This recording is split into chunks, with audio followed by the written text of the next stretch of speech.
কোরআনে কারীমের মধ্যে আল্লাহ পাক এই পৃথিবীর বুকে যারা আরামের টাটকা সুখগুলি আরামগুলি যারা বর্জন করে আল্লাহ রাব্বুল আলামিনকে বিশ্বাস করে যারা জীবন পরিচালনা করেছে, আল্লাহ পাক তাদের জন্য জান্নাত রেখেছেন এবং তাদের জন্য বলছেন সাবিকু ইলা মাগফিরাতিম মির রাব্বিকুম ওয়া জান্নাতিন আরদুহা কাআরদিস সামাই ওয়াল আরদ উইদ্দাত লিল্লাযীনা আমানু বিল্লাহি ওয়া রাসূলিহি।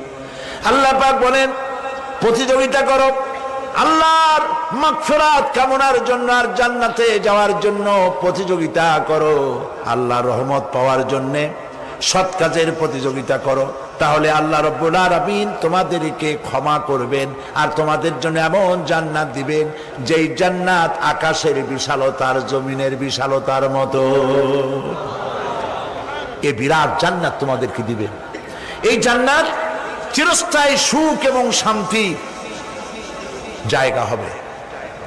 মাসালুল জান্নাতিল্লাতী উইদাল মুত্তাকুন ফিহা আনহারুম মিন মাইন গায়রি আসিনিন ওয়া আনহারুম মিন লাবানিন লাম ইয়াতাগায়্যার তা'আমুহু।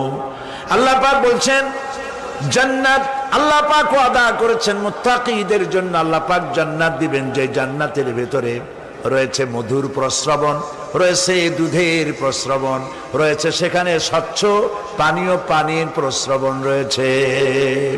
এই সুন্দর জান্নাত ঝর্ণা ধারা আল্লাহ পাক সৃষ্টি করেছেন, বাগ বাগিচা দিয়ে ভরে রেখেছেন জান্নাত। সেই জান্নাত হবে এয়ার কন্ডিশন, রৌদ্রের তাপ হবে না সেখানে, রৌদ্রের খরতাপ হবে না সেখানে, ঠান্ডার প্রচন্ডতা থাকবে না।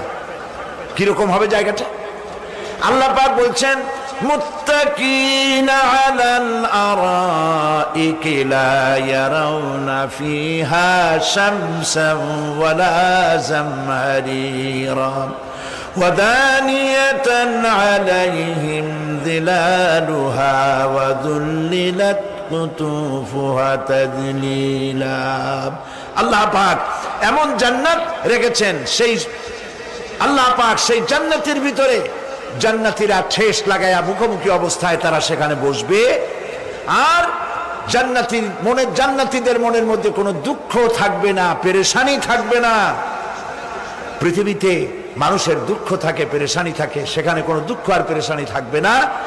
সেই জায়গাটা হবে শীতাতপ নিয়ন্ত্রিত, না শীত না গরম, চির বসন্ত বিরাজ করবে। জান্নাতীরা সেখানে থাকবে। এই সুন্দর জান্নাত আল্লাহ পাক রেখেছেন মুত্তাকীদের জন্য। সুবহানাল্লাহ। কাফেরদের জন্য জান্নাত হবে, জাহান্নাম হবে চিরকাল। খালিদিনা ফিহা আবাদান, চিরকাল কাফেররা জাহান্নামে থাকবে। সর্বশেষ যে ব্যক্তি জাহান্নাম থেকে মুক্তি লাভ করবে তাকে আল্লাহ পাক বলবেন, ফেরেশতাদেরকে বলবেন, আমার ফেরেশতারা আমার এই বান্দাকে জান্নাত এবং জাহান্নামের মাঝখানে রেখে দাও। জান্নাত এবং জাহান্নামের মাঝখানে লোকটি যখন থাকার জায়গা পাবে সে জান্নাতের দিকে তাকায়া দেখবে আর কাঁদতে থাকবে। আল্লাহ পাক জিজ্ঞেস করবেন, বান্দারে যুগের পর যুগ ধরে জাহান্নামে কেঁদেছো, আমি রব্বুল আলামিন জাহান্নাম মাফ করে দিয়া জান্নাত জাহান্নামের মাঝখানে রেখে দিয়েছি, আযাব থেকে তো বেঁচে গেছো, এখন কান্দো কেন? লোকটি বলবে, রব্বুল আলামিন কান্দি এই কারণে, জাহান্নাম থেকে মাফ করেছো, তোমার শুকরিয়া আদায় করি। জান্নাত তো আমার কপালে নাই, কিসমতে নাই, কিন্তু জান্নাত আমি এখান থেকে দেখতে পাচ্ছি। জান্নাতের সুঘ্রাণ আমার নাকে আসতেছে, কপালে নাই যাওয়ার। আমি কাঁদি এই জন্য, তুমি যদি মেহেরবানি করে আমাকে জান্নাতের দরজার কাছে একটু দাঁড় করায় দিতা, প্রাণ ভরে তোমার জান্নাতের দৃশ্যটা একটু দেখতাম। আল্লাহ পাক তার আরজি পূরণ করবেন, বলবেন যাও, ফেরেশতাদের বলবেন এর জান্নাতের দরজার কাছে দাঁড় করায় দাও। জান্নাতের দরজার কাছে দাঁড়িয়ে লোকটি আবার কান্না শুরু করবেন। আল্লাহ পাক প্রশ্ন করবেন, এবার কান্দো কেন? লোকটি বলবে রব্বুল আলামিন কান্দি এই কারণে জান্নাতের এই দরজায় দাঁড়ায়া, জান্নাতের অফুরন্ত নেয়ামত কিছুই ভালো করে দেখা যায় না, শুধু অল্প জায়গা দেখি। যদি তুমি আমারে দয়া করে জান্নাতের মাঝখানে দাঁড় করায় দিতা, চতুর্দিকে তাকায়া তাকায়া দেখা কলিজারে ঠান্ডা বানাইতাম। তবে আমি ওয়াদা করি জান্নাতের কোনো নাজ নেয়ামত, কোনো ফল আমি খাবো না, ধরবো না, সইব না। একটুখানি মেহেরবানি করে মাঝখানে দাঁড় করাইয়া দাও, জান্নারে ঠান্ডা করি। আল্লাহ রব্বুল আলামিন ফেরেশতাদের বলবেন আমার এই বান্দারে জান্নাতের মাঝখানে দাঁড় করাইয়া দে। আল্লাহর নবী বলেন জান্নাতের মাঝখানে দাঁড়িয়ে লোকটি আগের চাইতে আরো জোরে চিৎকার মেরে কাঁদতে থাকবে। আল্লাহ পাক বলবেন বান্দারে কি হলো তোর? দরজার কাছে আসতে চাইছিলে, আইনা দিলাম। আবার এবার মাঝখানে আসতে চাইছো, তাও এনে দিয়েছি। আবার কান্দো কেন? লোকটি বলবে রব্বুল আলামিন এবার কান্দি এই জন্যে তুমি যখন দয়া করে একটিবার জান্নাতের মাঝখানে এনে আমাকে দাঁড় করায় দিয়েছো, তুমি রহমান রহিম গফুরুর রহিম, এই জান্নাত থেকে আবার আর বাইর করে দিও না। আল্লাহ রাব্বুল আলামিন বলবেন ও আমার বান্দারে, আমার এই জান্নাত তোর খুব পছন্দ হয়েছে নাকি? লোকটি বলবে রব্বুল আলামিন কলিজা ঠান্ডা হয়ে গেছে, ভাবতেও পারি নাই জান্নাত এত সুন্দর। আল্লাহ পাক বলবেন বান্দারে এরকম একটি নয়, দুইটা নয়, তোর জন্য আমি 10টা জান্নাতে এরকম রিজার্ভ করে রাখছি। সুবহানাল্লাহ।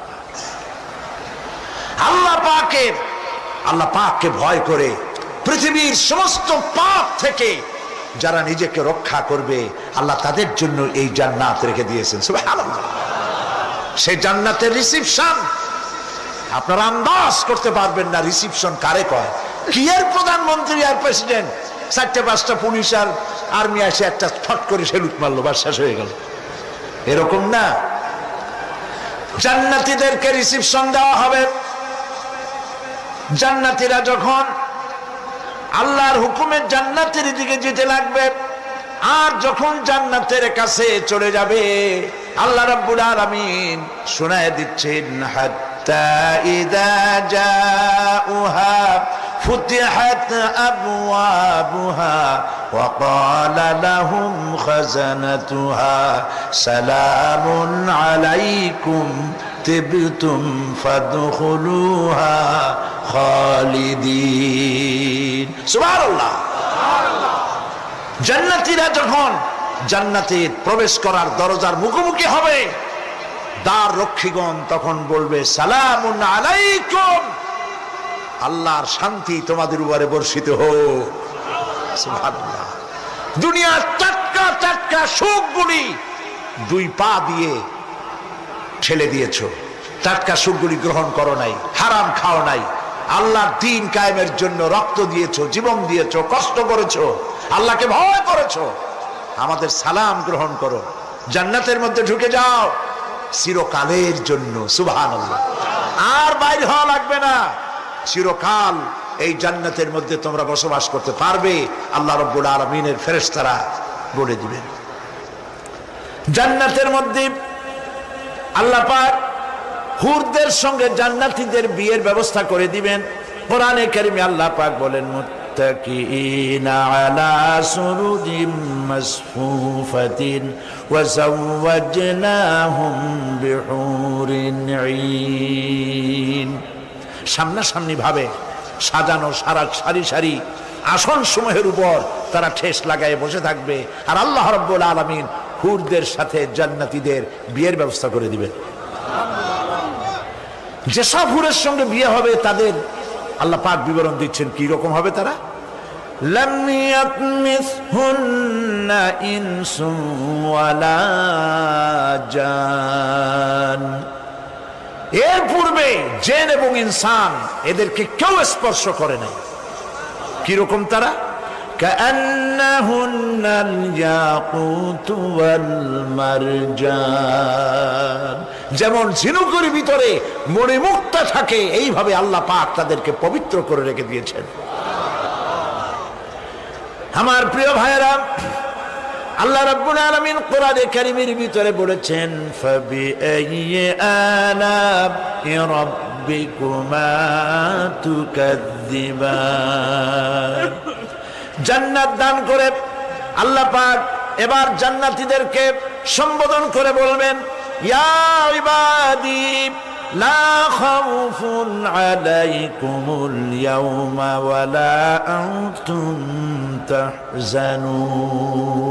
হে আমার বান্দারা, লা খাউফুন আলাইকুমুল ইয়াওম, আজ আর কোনো ভয় নাই। সুবহানাল্লাহ, সুবহানাল্লাহ।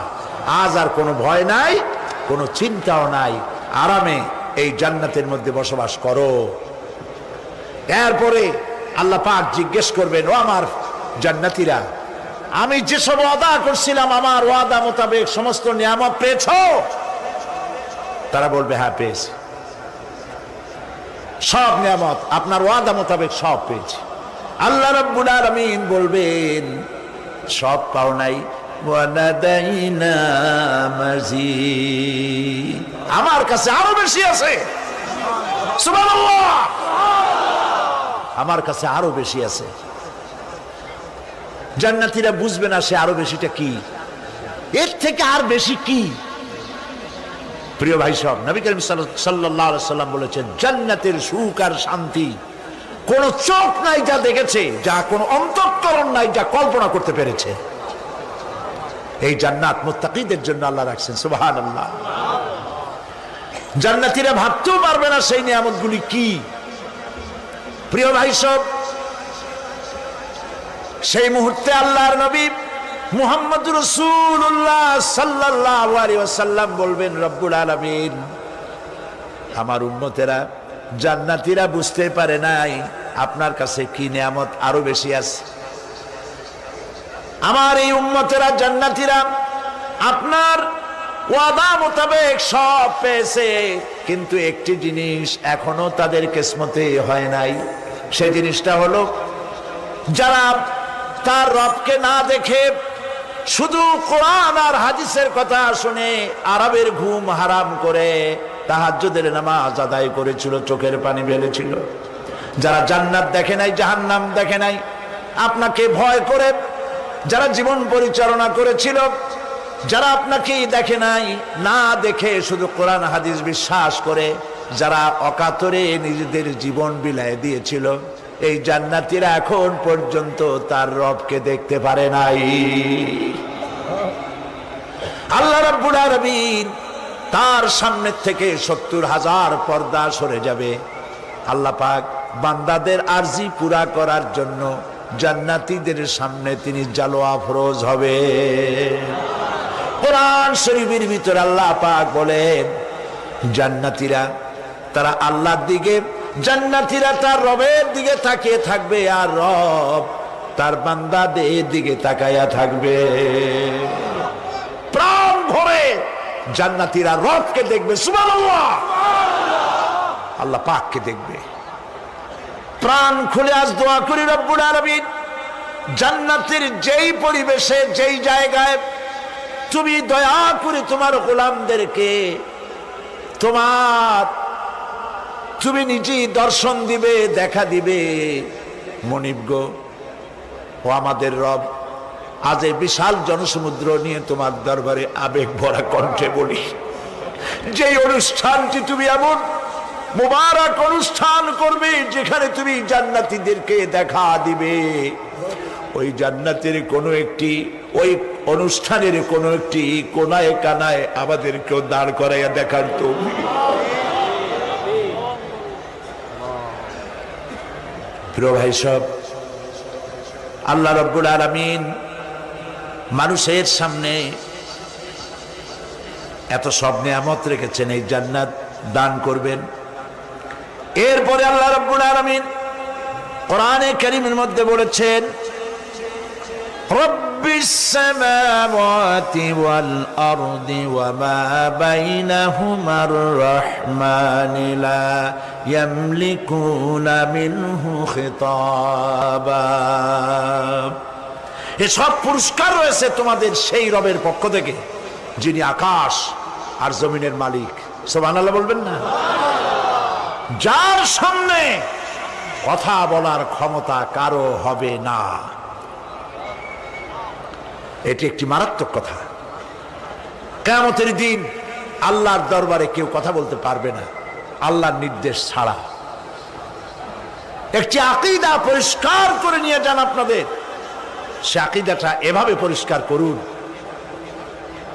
কোন পীর সাহেব, কোন খাজা বাবা, কোন মাওলানা, কোন মুহাদ্দিস, কোন বুজুর্গ আপনাকে সুপারিশ করতে পারবে না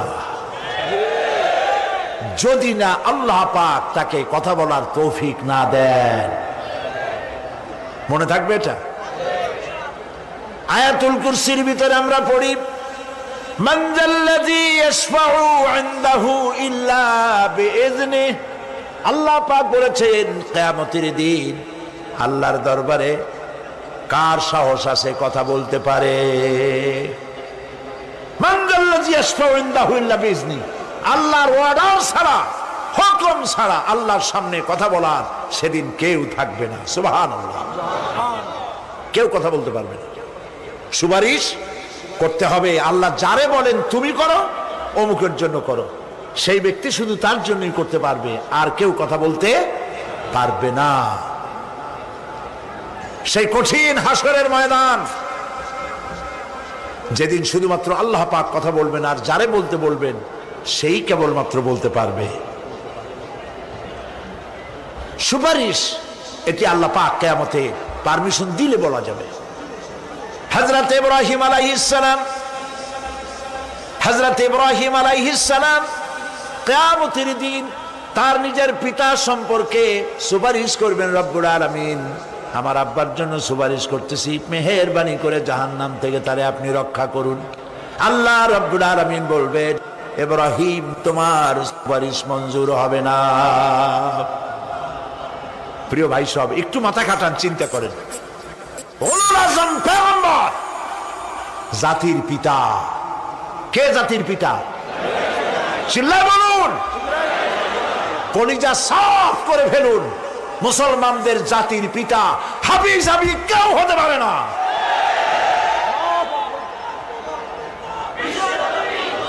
মিল্লাতা আবিকুম ইব্রাহিম। ইব্রাহিম আলাইহিস সালাম এই মিল্লাতের পিতা। সুবহানাল্লাহ। হযরত ইব্রাহিম আলাইহিস সালাম কিয়ামতের দিন বলবেন, আল্লাহ আমার আব্বার জন্য সুপারিশ করছি। আল্লাহ পাক বলবেন মঞ্জুর হবে না। আজর তোমার পিতা হতে পারে, কিন্তু আমার খলিলকে আগুনে ফেলার জন্য নমরুদকে সে সহযোগিতা করেছে, আমি তোমার পিতাকে ক্ষমা করব না। নবী করিম সাল্লাল্লাহু আলাইহি সাল্লামকে সাহাবায়ে কেরাম জিজ্ঞেস করেছেন, হে রাসূল, আপনার আব্বা এবং আম্মার অবস্থা কি হবে?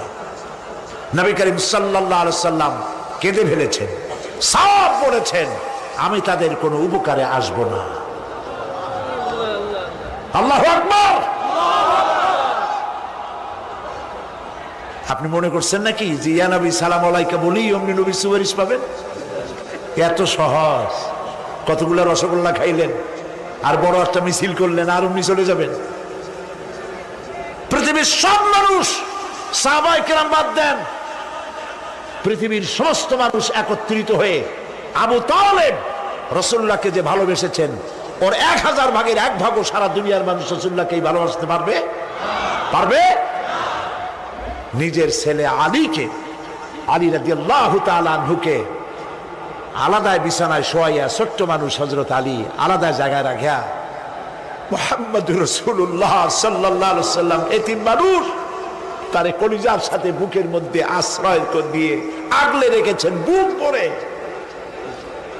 সেই আবু তালেব মৃত্যুর সময় নবী করিম সাল্লাল্লাহু আলাইহি ওয়াসাল্লাম বলেছিলেন, চাচা একটি বার আমার কানে তাওহীদের কালেমা শোনায় দেন। আবু তালেব, তার কিসমতে ছিল না কালেমা। মরে যাওয়ার পর একজন সাহাবী বলেছিলেন, ইয়া রাসূলুল্লাহ, মৃত্যুর সময় আবু তালেবের মুখ আমি নড়তে দেখেছি, তিনি কালেমা পড়েছেন সম্ভবত। রাসূলুল্লাহ সাহেব বলেছেন, আমি শুনি নাই। এত ভালোবাসার পরেও হাদিস শরীফে এসেছে, আবু তালেব জাহান্নামে যাবে। কোথায় যাবে? জাহান্নামে। সবচাইতে কম আযাব হবে কার? আবু তালেবের। কম আযাবটা কি? হাদিস শরীফে এসেছে কম আযাব হলো জাহান্নামের আগুন দিয়ে এক জোড়া জুতা তৈরি করে আবু তালেবের পায়ে পরিয়ে দেওয়া হবে। সেই জাহান্নামের আগুনের তৈরি করা জুতার তাপে আবু তালেবের মাথার ঘিলুগুলো টকবক করে বউ পড়তে লাগবে।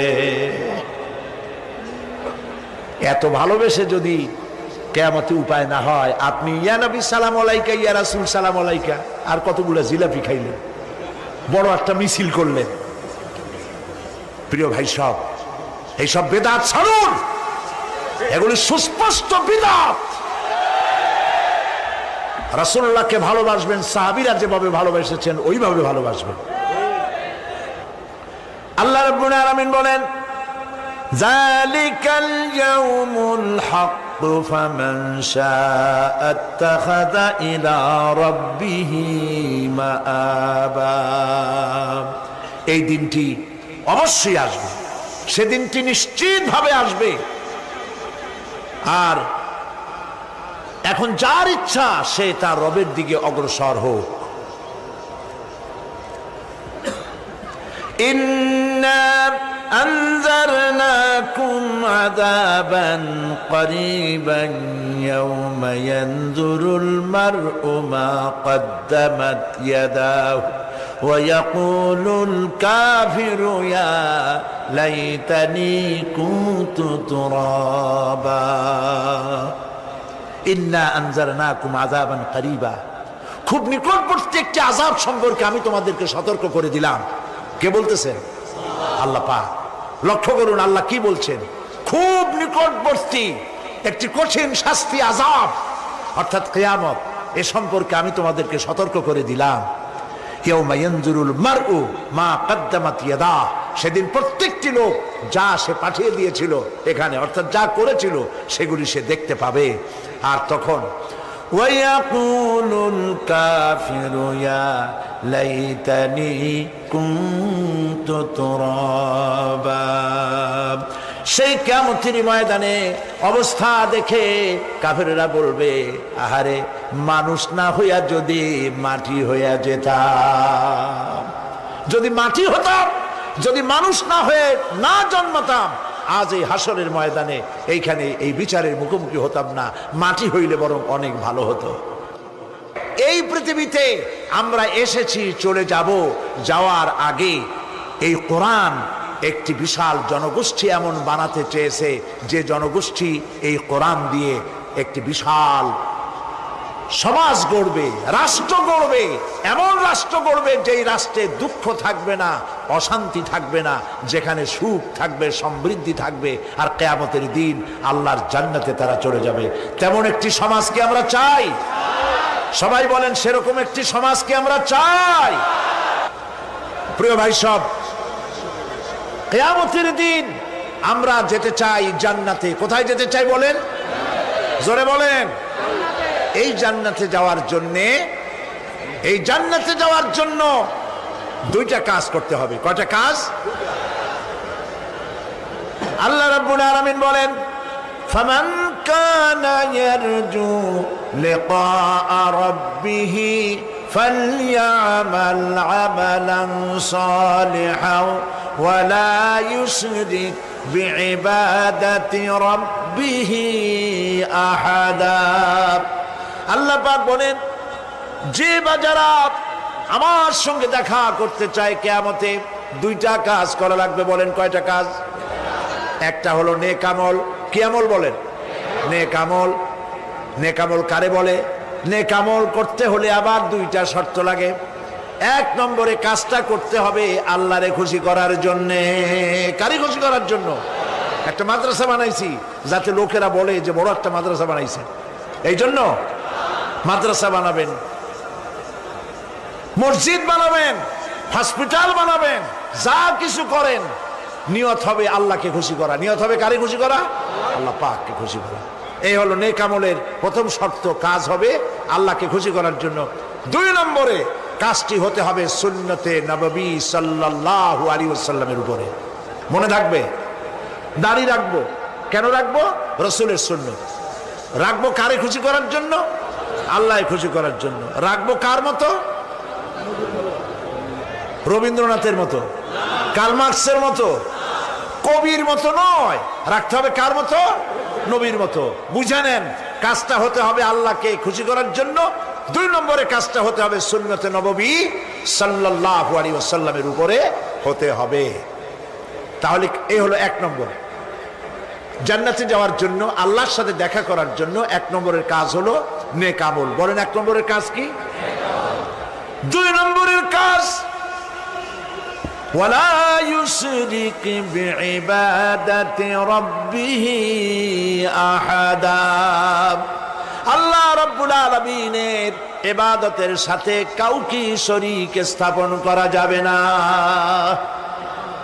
আমরা যারা মুসলমান, অধিকাংশ মুসলমান শিরকের ভিতরে মুবতালা হয়ে আছে। বিশ্বাস করেন কিনা বলেন?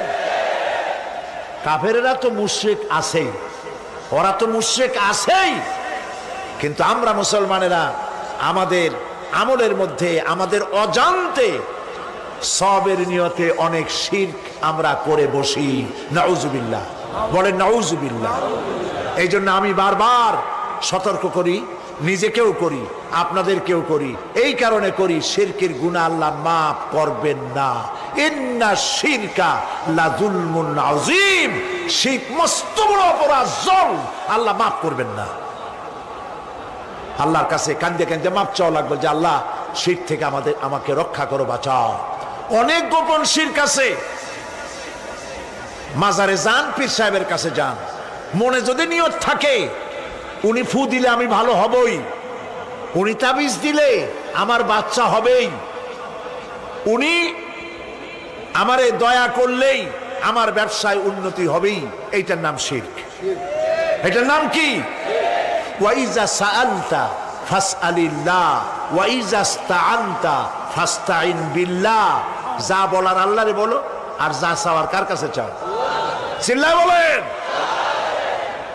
কলিজাটাকে পরিষ্কার করে যান আজকের মাহফিলে। এই কলিজায় কারো প্রতি কোনো ভয় রাখবো না আল্লাহ ছাড়া। ভয় করবো কারে বলেন? মহব্বত আল্লাহ ছাড়া, এত বেশি মহব্বত আর কাউকে করব না। আল্লাহ তাআলা আমাদের কলিজায় তোমার ভয় এবং মহব্বত দিয়ে ভরে দাও। রাসূলের মহব্বত দিয়ে আমাদের দিলকে ভরে দাও। বিশ্বাস করুন ভাই সাহেব, কোরআন শরীফ আমার সামনে, বিশ্বাস করুন, দেশি পীর বিদেশি পীর, খাজা বাবা দেশি এবং বিদেশি, কেউ আপনার ভাগ্য বদলাই দিতে পারবে না। এই পিছনে দৌড়ায় দৌড়ায় কোনো লাভ নয়। এতক্ষণ মসজিদের ভেতরে বসে আল্লাহর কাছে কাঁদেন। ওয়াকালা রাব্বুকুম উদউনি আস্তাজিব লাকুম। তোমার রব বলেছে আমারে ডাকো, আমি ডাকের সাড়া দিয়ে দেব। সুবহানাল্লাহ। আর আল্লাহ বলেছেন আমার ইবাদতের সাথে কাউকে শরীক করবে না। খবরদার। আলাইসাল্লাহু বিকাফিন আবদা। আল্লাহ প্রশ্ন করছেন, আলাইসাল্লাহু বিকাফিন আবদা, আমি কি আমার বান্দার জন্য যথেষ্ট নই? চিল্লায় বলুন অবশ্যই যথেষ্ট। আবার বলেন অবশ্যই যথেষ্ট। কলিজা সাফ করে ফেলেন। সম্রাট শাহজাহান, দিল্লির সম্রাট, হাবিজাবি সম্রাট না, দিল্লির সম্রাট। এখন কোথায়? কবরের মধ্যে। কবি বলতেছেন, শাহনে জাহাं को जिन्हें फक्र से देते थे बाज, शाहने जहां को जिन्हें फक्र से देते थे बाज, वाज कब्र में है सूरह अलहम्दु की मोहताज। সারা ভারতবর্ষ যারা ট্যাক্স দিয়ে নিজেকে সৌভাগ্যবান বলে মনে করত, সে আজ কবরের মধ্যে ভিক্ষুকের মতো সূরা আলহামদুর মতো একটি সূরার মুহতাজ হয়ে ভিক্ষুকের মতো শুয়ে আছে। সম্রাট শাহজাহান মসজিদে বসে আছে, এক ফকির ঘুরতেছে। লোকেরা কয় ছোটবেলা থেকেই তোমারে খয়রাত করতে দেখলাম, ভিক্ষা কি জীবনেও যাবে না তোমার? লোকটি বলছে আমি ভিক্ষা করবো স্যার, আমার উপায়টা কি? এই লোকটি আমি ভিক্ষা করা ছাড়া করবো কি? লোকেরা তো আমার 60 টাকা 50 টাকা 100 টাকা দেয় না, 4 আনা 5 আনা 1 টাকা এই আমার দেয়, এ দিয়ে আমি বড় লোক হবো কেমন? লোকটি বলছে আচ্ছা দেখো, তুমি তো জায়গা মতো যাইতে পারো নাই, বাদশার কাছে যাও, এমন দেওয়া দেবে জীবনে আর খয়রাত করা লাগবে না। তো বাদশার কাছে কি খয়রাতি যাইতে পারে কোনোদিন? কয় হ্যাঁ এখন পারবা। কেমনে? কয় সম্রাট শাহজাহান এখন একা একা মসজিদে আছেন। তখনকার এসব বাদশারা অনেকে নামাজি ছিলেন, দিনদার ছিলেন। ফকির দরজার কাছে দাঁড়াইয়া দেখতে পাচ্ছে কেউ নাই, দেহরক্ষীরা দূরে দূরে দাঁড়ানো। বাদশাহ মসজিদের ভেতরে বসে হাত তুলে ঝুলতেছে আর কাঁদতেছে, চোখের পানি দিয়া দাঁড়িয়ে ভিজে ভিজে পড়ছে। এই দৃশ্য অনেকক্ষণ দেখলো ফকির। কিছুক্ষণ পর সম্রাট শাহজাহান মসজিদ থেকে বেরিয়ে আসছে। ফকির বলছে আসসালামু আলাইকুম হুজুর। তিনি বললেন ওয়ালাইকুম আসসালাম, চলে গেল। বাদশা বলল আমার কাছে তো কেউ আইসা কিছু না চাইয়া তো যায় না, এরে দেখলাম খয়রাতির মতো কিছু চাইলো না, বেটা ভয় করলো নাকি? আমি এদিকে আসো। আসছে। ভয় পাইছো? কয় না ভয় পাইনি। তো কিছু যে চাইলে না? ফকির বলছে জাহাপানা সত্যিই কিছু চাইতে আসছিলাম, তারপর চাইলে না কেন? ফকির বলছে জাহাপানা সারা জীবন ভিক্ষা করেছি, আর আজ দিল্লির সম্রাটের কাছে বেশি পাওয়ার লোভে এসেছিলাম, কিন্তু আপনার দশা দেখা আমার জ্ঞানের চোখ খুলে গেছে। আমি লক্ষ্য করে দেখলাম আমি সম্রাটের কাছে চাইতে এসেছি, হাত তুলি নাই, বিনয় প্রকাশ করি নাই, চোখের পানি ফেলি নাই, কিন্তু লক্ষ্য করে দেখলাম দিল্লির সম্রাট আমার চাইতেও বড় ভিক্ষুকের মতো। আবার কোন সম্রাটের কাছে হাত তুলে কান্দে? আমার জ্ঞানের চোখ খুলে গিয়েছে, আমি বুঝতে পেরেছি সম্রাট কান্দে যেই সম্রাটের কাছে, তারে ছাড়া আর কারো কাছে জীবনে চাইব না। এই কথাই সূরা ফাতিহায় প্রত্যেক দিন পড়ি, বুঝি না কি পড়ি। ইয়াকা না'বুদু ওয়া ইয়াকা নাস্তাঈন। আয় আল্লাহ, একমাত্র তোমার গোলামি করি আর তোমার কাছে সাহায্য চাই, তুমি ছাড়া কারো কাছে সাহায্য চাই না। কলিজা সাফ করুন। কোন মরা পীর, কোন জিন্দা পীর আপনার মনের আশা পুরা করতে পারবে না, পারবে না, পারবে না।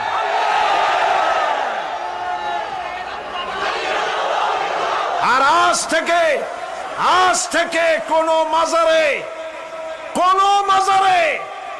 টাকা দিবেন না, পয়সা দিবেন না, আগরবাতি দিবেন না, মোমবাতি দিবেন না, গোলাপ পানি দিবেন না। কারা কারা দিবেন না হাত উঁচু করে দেখা। সুবহানাল্লাহ, আলহামদুলিল্লাহ, লা ইলাহা ইল্লাল্লাহ।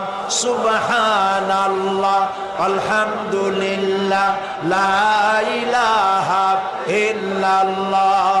সুবহানাল্লাহ,